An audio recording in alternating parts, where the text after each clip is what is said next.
কিছু কাজের জন্য ছেলে আর আমি গেছিলাম কৃষ্ণনগর। সেখান থেকে বাড়ি ফেরার পথে দেখলাম খুব সুন্দর একটা দৃশ্য, সেটাই কিছুটা ভিডিও করে আপনাদের সাথে শেয়ার করছি। তারা হয়তো জানলে এই ভিডিওটা আমাকে করতে দিত না, সেই কারণে সেই ভিডিওটা করা যেত না। তো আমি সেই জন্য না জেনেই ভিডিওটা করেছি। সেই ভিডিওটা একটু শেয়ার করলাম আপনাদের সাথে। চারিদিকে এত বিচ্ছেদের সুর, সেই মাঝে যদি এরকম একটা ভিডিও দেখা যায় তাহলে কেমন লাগে বলুন তো। প্রায় 70-এর কাছাকাছি হবে ওনাদের বয়স। দুজনা দুজনকে পান সাজিয়ে দিল।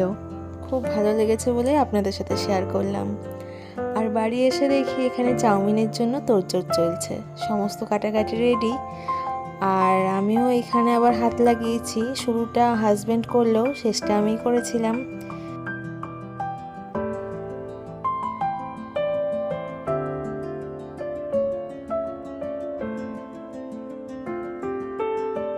আজকে চাউমিনে যেরকম হলুদও আছে, শেষে কিন্তু আবার সয়া সসও আছে।